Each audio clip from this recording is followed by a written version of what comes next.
Good afternoon, everyone. Good afternoon, everyone. I know it's a post-lunch session, but we had a really energizing session by Rohit, Yogesh, and Monica right now, which dwelled into a lot in terms of breaking silos, okay, between two departments. Yeah, and I just want to quote one interesting statistics because I was hearing Rohit very keenly on what he was really talking about the banking satisfaction scores. Okay, in fact, okay, AI, can we really do a lot of work on the aspects related to touch points? In banking, okay, AI actually scores the lowest in terms of satisfaction across touch points. And it actually scores the lowest, okay, when it really, we really compare it to other industries also. So there is a challenge, okay, and one of the big reasons out there is that consumers are not really patient with their money, unfortunately, okay, and which is a fact. But as I said, there's a lot to explore further out there. So thanks a lot, Rohit and Yogesh and Monica for the session. Okay, coming to the aspects related to today, okay, related to connected consumers.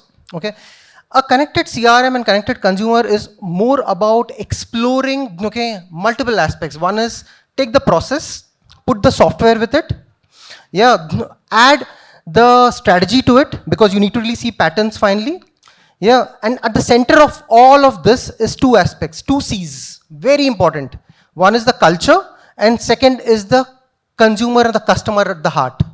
So let's explore, okay, how all these come together, okay, to give you a seamless experience, and what are really brands doing today about it. I'll start with Satish, okay. Satish, very clearly, okay, Red Bus, okay, in omni-channel, you're looking at aspects related to, okay, a consumer, okay, who's actually meeting different third-party personal on ground, okay, and how they're really exploring and interacting with you closely, okay, on the app as well as, okay, on ground. How do you really ensure a seamless experience, and how is the connected CRM giving you information, because there is also a lot of information that is there beyond what you have in the system, okay, which is there on ground. Thank you, Anand. Hope I'm audible. Thanks, MMA, for this opportunity. Just to give a very broad view into the ecosystem that we work. As an aggregator, we are truly a marketplace. We work with, let's say, 5,000 operators across the country, nook and corner. So being a diverse country, you have different practices, different local nuances, and the way the bus operator ecosystem works. So one is, I think from the time of evolution, there has been a constant work towards ensuring how do you bring standardization, irrespective of kind of, let's say, the policies, the kind of product that each one comes in. And the critical nature is in an industry like bus or let's say airline, you have something called as GDS, which is aggregates all the inventory. So the critical part of the CRM for any B2C company here is also integrating with the GDS besides working with all the operator. Just for for an introduction, GDS is where all the aggregator, in the operators inventory get aggregated. So you speak to the entire ecosystem through the GDS, and all the transactions happen through the GDS, right? So CRM plays a very, very critical role. And over the years, our endeavor has been in terms of how every action that is taken at these 5,000 entities really come and converge in the, let's say, through the GDS to our CRM, so that we provide a seamless experience to the customer. So that's the essence of the entire process that you talked about. So if you look at some of the things that over a period of time that we have done, one, we have created, let's say, an application which really talks about to the each one of these operators in terms of how their business. So that's a forward data flow from us. At the return side data, the same system, let's say, pushes the information into the GDS and to the CRM, right? Just to give a typical case, let's say you have a policy which says this booking can be cancelled before X number of hours. Beyond that, there is, let's say, there is no refund. I'm just giving an example. So these 3 or 4 systems need to talk to each other, right? And imagine it's about 5,000 operators in the system, depending upon different time zones, when the bookings and so on. So that's where the critical play comes in terms of how your entire CRM is able to handle the transactions. It's not one transaction per operator. You have multiple thousands of transactions. So it goes into millions of transactions, and how to really get them is the first omni-channel real experience is derived. Over the period of time, I think since the relevance from an AI perspective, I think we have started working on some of the journeys where we can really make the experience better, where the information is converged to a customer at the press of a button, right? It need not necessarily have you have to take time and effort to speak to somebody, right? So that is something our let's say work in progress has been, and we have seen a lot of, let's say, I would say, I think a learning curve for us in terms of understanding the needs, which possibly would have either you would have observed only through talking to somebody. You also get those let's say in a typical customer text, let's say, kind of requirement, you really understand the intent better. So one of the learnings for us has been AI has been able to open up is largely in terms of getting the intent from the customers better through this bettering the experiences across the journey. Sure. Satish, if I can ask, what is the repeat that you really typically see, okay, among your own customers, okay, the repeat ratio, because finally it's leading to customer satisfaction. So typically, you have about a typical user does about 5 to 6 journeys in a year, right? Out of which the repeats typically would be in the range of about 2/3 of it would be a repeat for a customer. Sure, sure. Hitat, Frio's journey has been, and if I can call it, okay, almost like a neo bank, yeah, which with multiple products that you really have. How has been the CRM journey out there? Because you also are dealing with a lot of regulations which are spelled out, okay, which are very, really different, okay, than a lot of other sectors. Sure. So before I quickly answer that, a quick small brief about Frio. So we help consumers pay, save, borrow, insure, and invest. We are serving consumers in 1200 plus cities and have around 35 million plus registered users. So the scale at this moment is quite large. But when I started this a few years back, at that moment we were very clear that okay, being a digital first brand, we have to invest very heavily in the in setting up the right pipes for our tech, for the systems to be scalable. The partners that we chose and the further vendors who came on board for connecting all of this journey, one of the prime reasons for us to select some of them was that how well the data is available, how easily the data is acceptable by our systems and being able to pass from their systems, and how well can we maintain this part. And we did not really see the magic in the first couple of years. It was kind of like we were just accumulating a lot of data from various patterns and all. But by the third and the fourth year, we started seeing a lot of efficiencies in the system. Behavior patterns started emerging. Our data layer started getting a little bit much better. And that's how we went ahead and started launching far more products. We always had the vision, but what enabled us was that strong layer that we had set up a few years back. So I do understand that there are a lot of folks over here in the audience today who might be looking to set up their CRMs or might be looking to revamp their existing ones. This is a one-time decision that you do for scalability of your brand. And especially with us being a mobile first, with us being a digital first, we had to invest. We had no other choice. I think it was far easier for us. I think for maybe Satish and maybe Supriya, who also have offline presence, it's far difficult because then data enrichment from different offline sources and whether it's matching with your current digital layer there is another nuance of complexity that they deal with. But that's how it helped us to set it up and curate journeys for our consumers. Sure. So, Hidat, okay, more in terms of, because we have seen a lot of brands which have been D2C brands, okay, who've been with an online or app-only presence, okay, moving towards offline and across sectors that we have really seen. Yeah. How do you really see your journey on that? Because as sometime back Rohit was mentioning, people are interacting a lot with obviously online modes, but still a physical presence gives them trust, especially when it comes to money. Yeah. So is it lending, versus saving? Is there a huge difference in terms of how people really view it? There is a huge difference between when somebody wants to save money and keep it for their future goals versus somebody wants to quickly take a small loan and take care of one of their immediate needs. The behavior pattern is definitely different between both of them. However, from a trust factor, as you said, we do partner with all the regulated entities, as you said, and that requires us to work in a certain cadence certain governance that we also put in place. And that's been the culture from day one.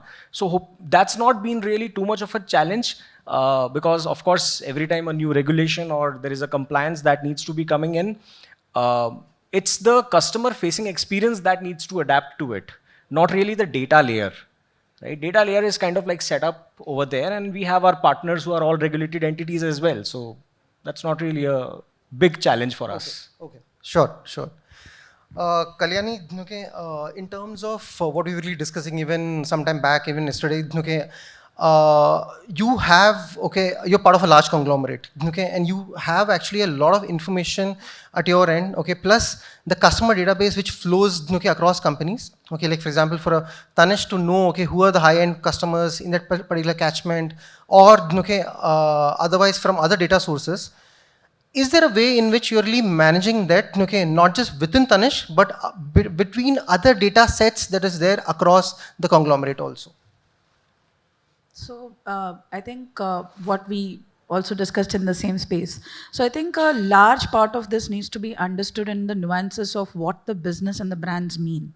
Right, and I think one of our panelists today, Nazia, will actually resonate to what I'm saying. Yes, I have a plethora of customers who actually I can tap and touch base with, right? And with Tata Neu also coming inside the picture for us as our partner for our overall loyalty programs and all of those details. I mean, there's no saying the amount of, customer data that anyone can use.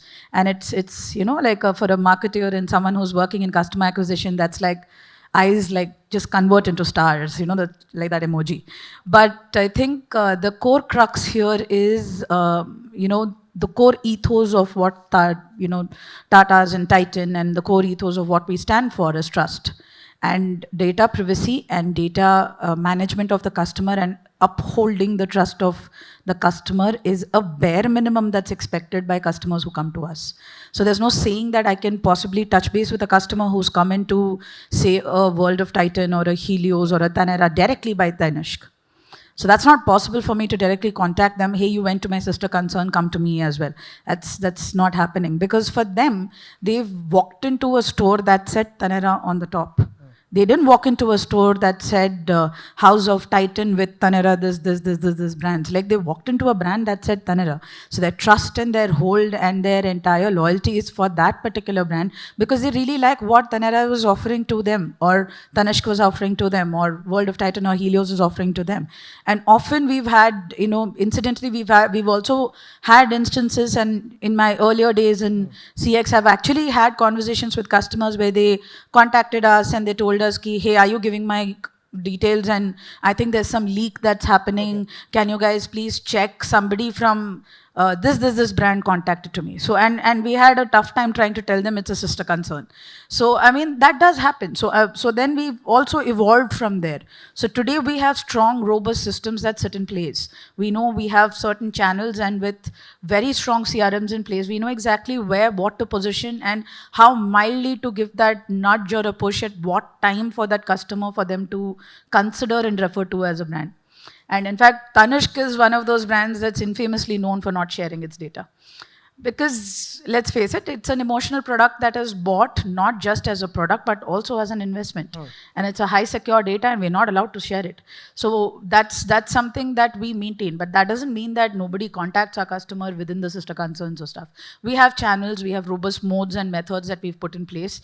And I think having CRM come in and play a very beautiful role, having data and analytics evolve, having Tata Neu come in with those multiple channels and platforms, we've found out some secure ways of doing this without having to actually take and misuse or use the customer data in places where we shouldn't or we probably are too tempted to do so. So that's the space where we are at right now. Yeah, also the challenge of multiple brands reaching out to the same customer multiple times. Okay, also, yeah. You think of it, right? Like if it's a Diwali, then you know that you will buy a sari, you will buy a jewelry, you will buy, and within jewelry we have 3 brands. And really, really lovely brands. Yeah. So I mean, who would you want the message from? So that's something that has to be done with a lot of intelligence and smartness, and that's where I think that absolutely. Focus works for us. Yes. So Nazia, one part is the CRM, okay, and as I was mentioning that there is process, software, culture, everything put together. But at the end of the day, it's the customer and the customer satisfaction that we really measure. Yes. Yeah. Again, okay, in your role, okay, how do you really see that? Because there are aspects at an overall group level, okay, in terms of putting a mechanism in place, okay, in terms of measurement. How has that journey been? Okay, have you been able to seamlessly go through it? So am I audible? Everyone? Yeah. Okay. Yes. I completely second to what Kalyani said, that it's firstly the customer trust, because he chooses one brand and not the mother brands and not a plethora of brands that we have to offer. Uh, Also for us, because it's Aditya Birla, we also are governed by a lot of regulatory bodies. So one thing is trust, the other thing is we are not allowed to intershare customer data points. But at the same time, you have so much of data, you want to, uh, make the most of it. You want to see what best can be done for the customer through this data. So for my group, I can say we have a very robust customer centricity program that is run across all our businesses, whether it's B2B, B2C, B2B, B2C as well. Okay, across suppliers, distributors, our last end consumers as well, where we study customer behavior patterns. Okay, and it could be as simple as a CSAT or an NPS, which has no bearing on customer data. We are not sharing customer information. We are not sharing any sort of customer privacy to any other organization within the conglomerate as well. But what it helps us to do, it empowers to make decision in customers' favor just by studying the behavior of the customer through various brands. His purchase behavior would be very different when he's buying, say, a pantaloons or a retail brand, to a jewelry, to something, which is for his house, to a financial product, which is insurance, because his expectation also changes from category to category.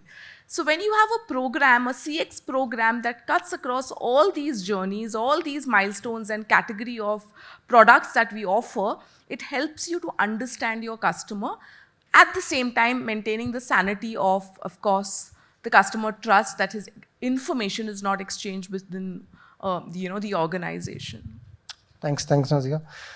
In fact, okay, there is a lot of multiplicity of touch points which is there currently. Okay, if you see, even for all of us, there is a lot of information flowing through the same customer from multiple touch points.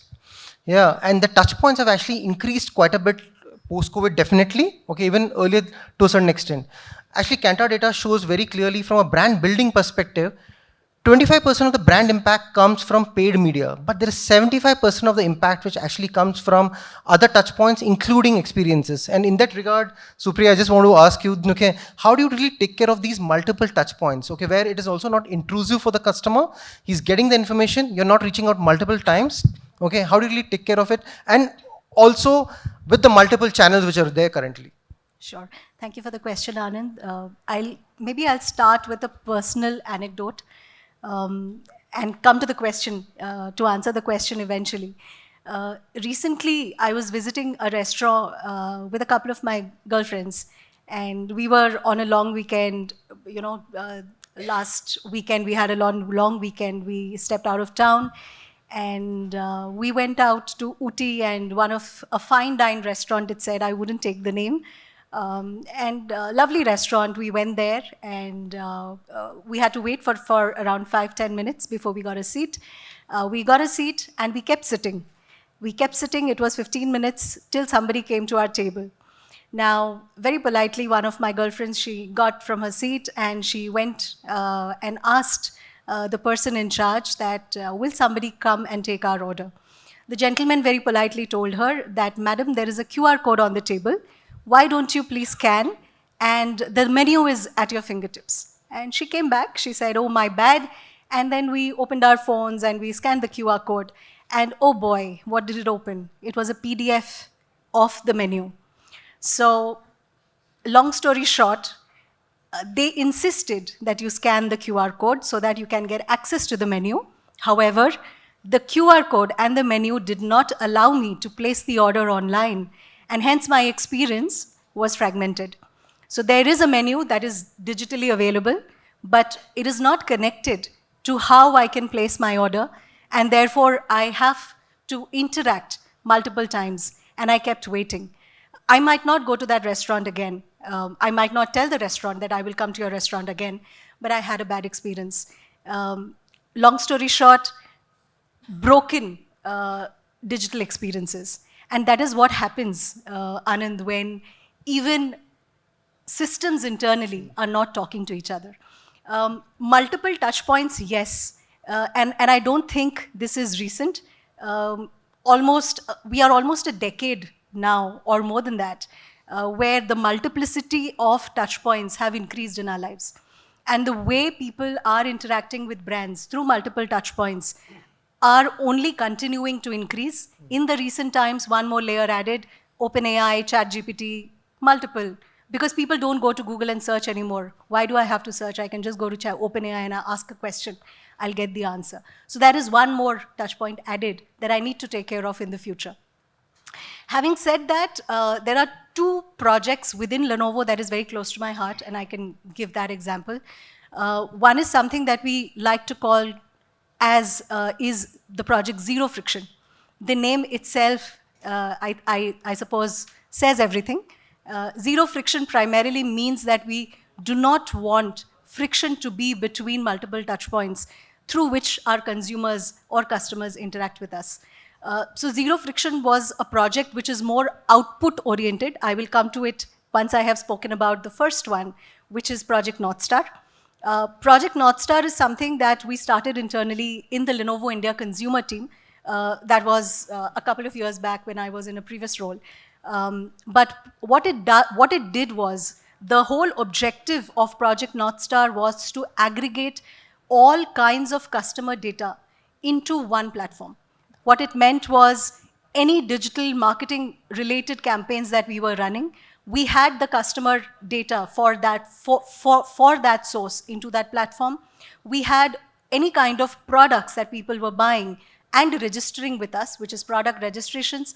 That database was again in that one, as a source in that one platform. We had the services, which is the after sales data, in that one platform. So what it did was, it created a common data platform where sales, services, marketing could input and view one holistic view of the data. And then that data was used, again, cross-functional within marketing for various use cases. So I think that is a great way of how you can harmonize data together, where multiple cross teams and functions can work together, but build that one platform to be able to make meaning for your future campaigns. The second, and this is input, which can build your output. The second one, which I spoke about, which was Project Zero Friction, was basically harmonizing the output from all of these touch points to make a meaningful CX dashboard, where it gave the leaders like us, in a summary, where we are going right and where we are going wrong. To give you an example, what did that summary look like? That summary looked like dividing my overall consumer journey into stages.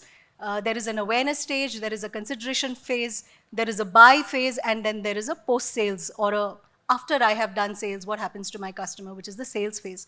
Now, across all of these touch points, what my team did was, they mapped out what are the various tactics, or what are the various ways the consumers in each of these touch points are coming to us and interacting with us. Like, for example, in the consideration phase, we had touch points like Google My Business.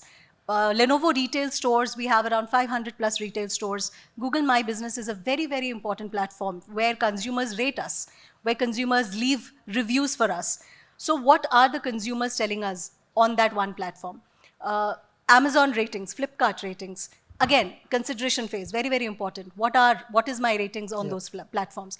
So bringing together an aggregate view of the consideration phase of how much am I getting scored on GMB, how much am I getting scored on ratings, Flipkart, Amazon. And similarly, we built that stack for the purchase phase, for the post-sales phase.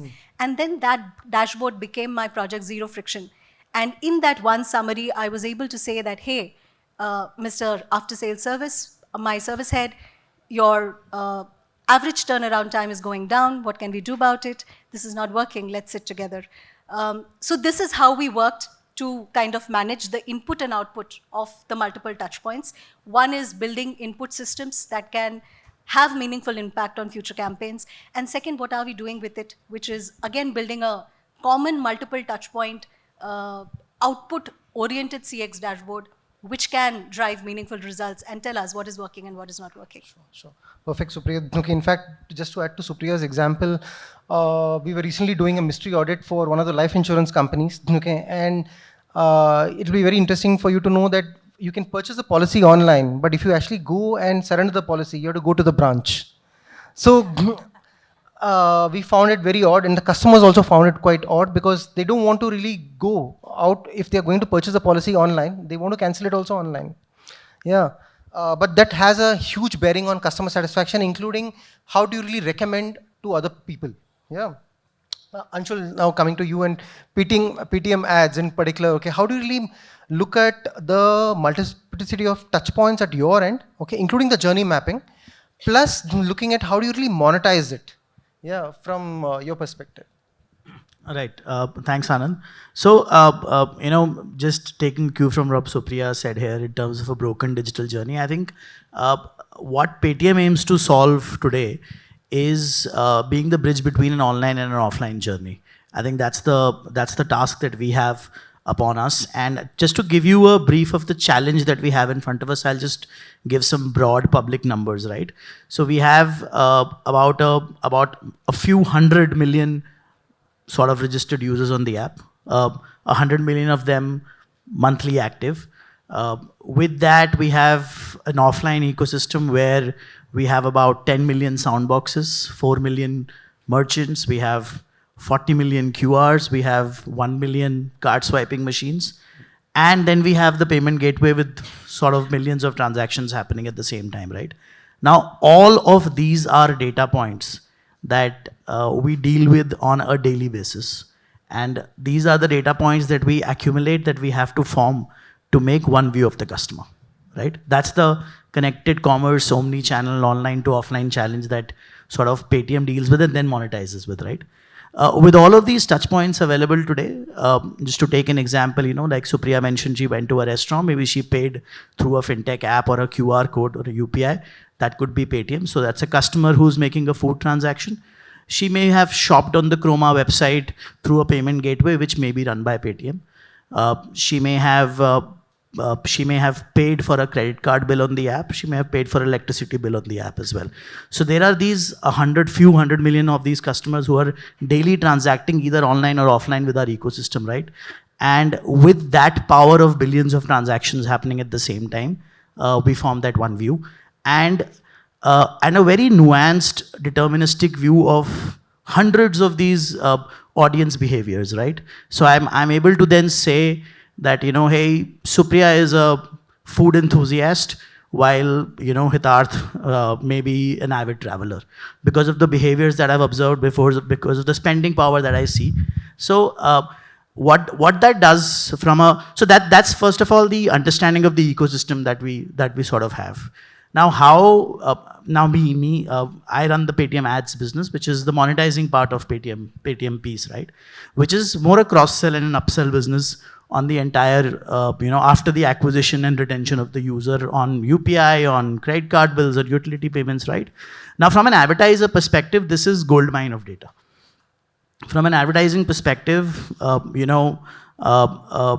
if I believe that so a customer who could be a potential for a upgrade to an iPhone 16 will see the iPhone 16 ad first, but there could be a PC customer or a Android customer who will see a OnePlus ad. So that is completely personalized basis your cohorting, right? The offer that you will get after a payment may be an F&B offer or maybe a fashion offer, 100% personalized basis the cohort that we create for this customer, right? That being said, the overall app experience is run by this entire connected commerce and this CRM system that we run, where the app experience for a new user versus a dormant user versus a reactivated user versus an all upsell user, and this all upsell user also being divided into hundreds of cohorts is completely different, right? That is sort of how we use and monetize our entire touch point and ecosystem to sort of help our advertisers bring value to the table. Sure. Thanks, Anshul. Okay. in terms of, and this is a question open to everyone, okay, and Kalyani, you specifically also, okay, and Supriya also, because this relates back to the acquisition stage to the end stage also, okay, and we have seen a lot of times that when an individual becomes a customer, okay, the CRM systems are a lot more seamless in terms of personalized recommendations, products, cross-sell, etc. Okay, how do you really manage it at the acquisition stage, and what are the inputs that marketing really looks for? You want to take that first? Sure. That's a very good question, actually. And I would still say that a lot of the brands where we are seeing that database is at any stage, at an advanced stage, at a mature stage, is mostly built on customer data once we have the customer in. Which is when I have converted the customer, and post that database of customer that I have is quite robust. There is a lot to be done in terms of customer database or CRM management, I would say, at an acquisition phase. Having said that, I can speak for Lenovo and what we are currently doing in the e-commerce space, specifically in Lenovo. I would say that we are at a very, very good phase of knowing who my customer is, because for Lenovo in the consumer space, there are two main categories of customers that are very, very important to us. One is the gamer segment, and the other is the creator segment. Couple of years back, there was a student segment that was very important to Lenovo. I would say somewhere right now, the student segment is in between the gamer and the creator segment. And therefore, why in most of our conversations going forward, you will see that we don't specifically talk about student as a cohort, because we feel that student is somewhere lying in between these two cohorts that we want to build in the future. How are we able to do it? Because we know who my gamer persona is, we know who my creator persona is, and we know who my student persona is. And that is how we are able to make meaning and create those cohorts and target those cohorts separately from a future business and growth segments point of view. We are also able to do that a little more easier in the B2B space. And if I have to talk about the small and medium business space, Lenovo also has a community that they have created, which is called as a Lenovo Pro community. Now, Lenovo Pro community is a group of small and medium business community who can come register on our platform, which is lenovo.com, for free. They can engage with us. They don't have to buy, really, till the time they do really feel that they have to buy. What do they do till the time that they are not buying? We have engagement sessions with them. We have topics that are important for small and medium businesses to grow from the point of view of learning topics. So that is how we are creating user journeys in the B2B space as well. And then over a period of time, we are seeing that there is conversion happening in that space as well. So from a persona-based marketing, I would say that we are at a good space at Lenovo. Can we be better? Yes. And I am still very confident when I talk about the customer who I have converted as a database more versus the customer who I want to acquire. Having said that, I would still say that we are at a good space because we are able to know who is my customer in these personas and still able to target them. So I think I'm going to break this up in two phases, right? One is my explorers, and the others are one step after that.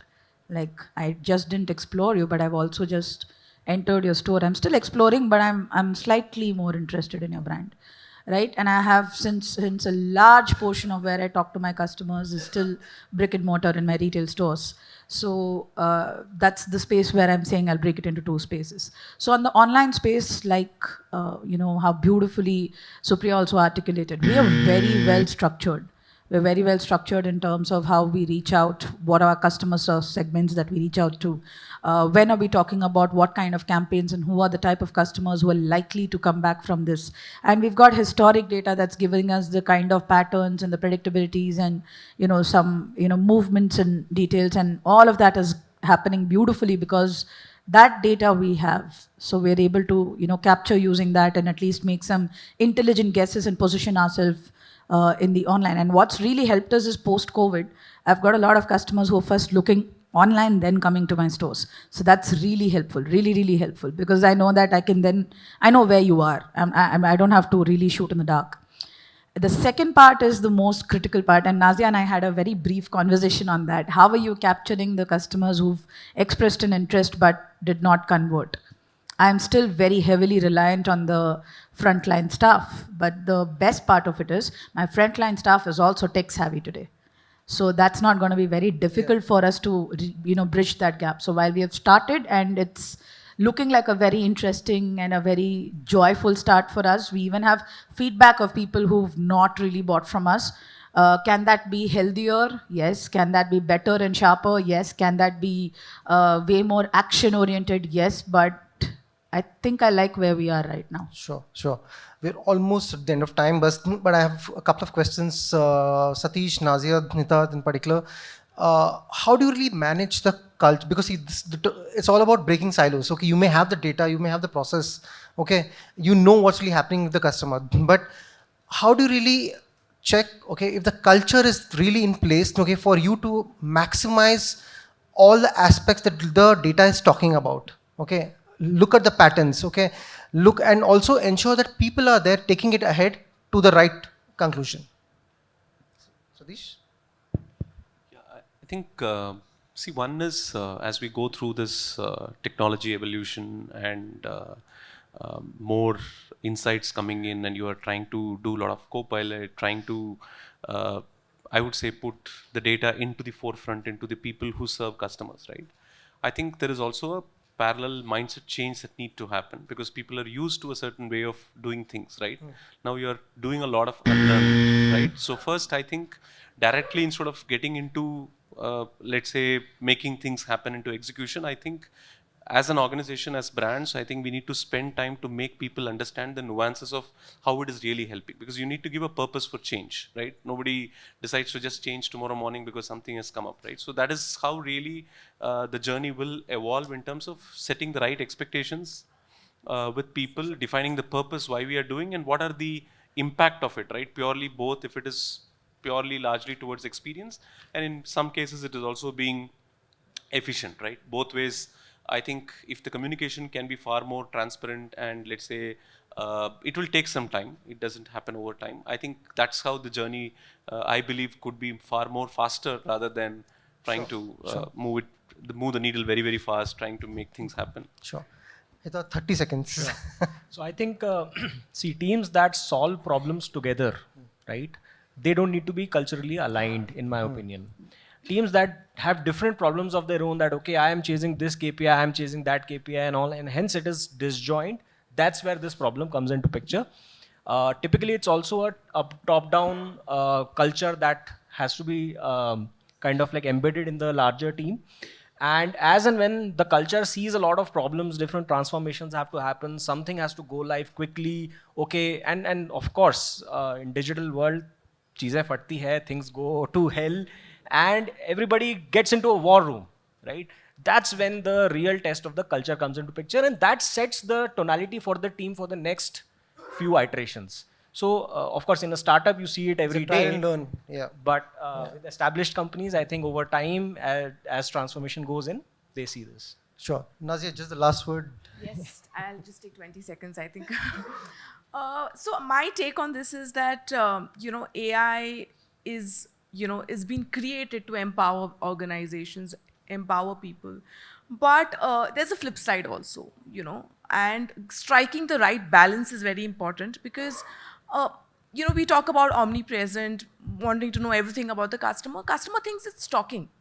Customer does not want to be stalked all the time. He wants to be left alone. So striking the right balance, okay, using tech, but at the same time not overburdening the customer with that information, I think is the right balance. And I think that's what, as organization, or as my organization, we are striving for. We don't want to hound customers. We want to delight him. And sometimes tech tends to also hound customers. So yeah. Yeah, absolutely. Thanks a lot, Nazia. I would actually like to go on and on, but I already got a chat saying that wrap up. Okay, yeah. So just summing up, okay, in terms of one very important data point, and why I'm talking about this particular data point is recent Kantar survey, okay, has clearly shown, okay, if you actually improve on your experience, you actually get a 2.5 time increase in terms of, okay, a chance of improving your market share. Okay, so there's a clear correlation between, okay, first is the systems and the process in place, the culture, okay, leading to experience and leading to increase in market share. Yeah, so that's what we all need to really continue on this journey, and thanks a lot for the completely, absolutely fabulous views from the panelists. Thank you.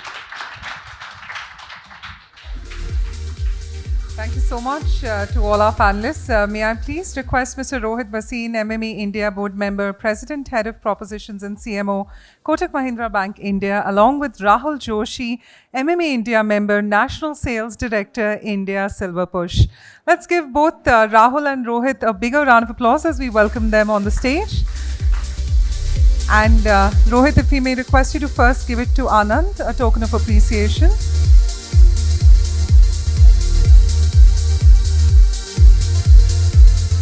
Thank you so much, Anand, for moderating this session for us. Let's give them a bigger round of applause.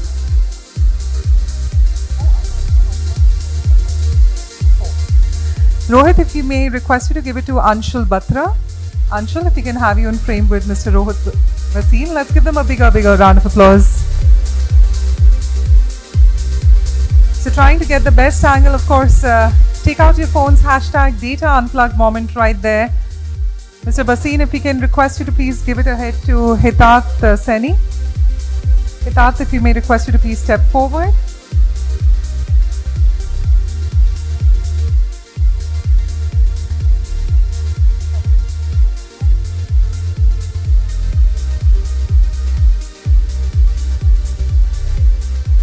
Let's give them a bigger round of applause, please.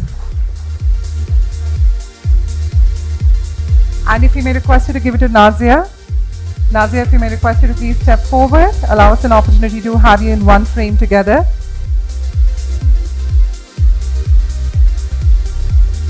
Thank you so much, Nazia, for joining us.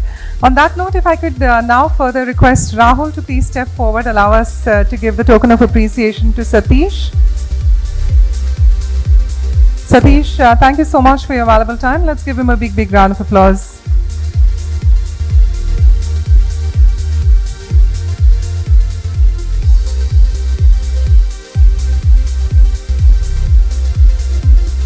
Rahul, if you can help us with the felicitation of Supriya. Supriya, let's get you in one frame with Rahul Joshi. Let's give them a bigger and a mightier round of applause as we thank Supriya for her valuable inputs today. And towards the end, if we could have Hitat, please step forward along with Rahul Joshi in one frame. Thank you so much, Hitat, and let's appreciate him with a bigger round of applause.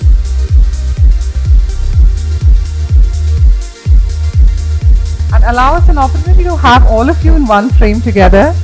We always, towards the end, would want to capture them in totality as a group photograph. A lot to take back from this session. Let's encourage them with a bigger round of applause for all their key inputs and knowledge.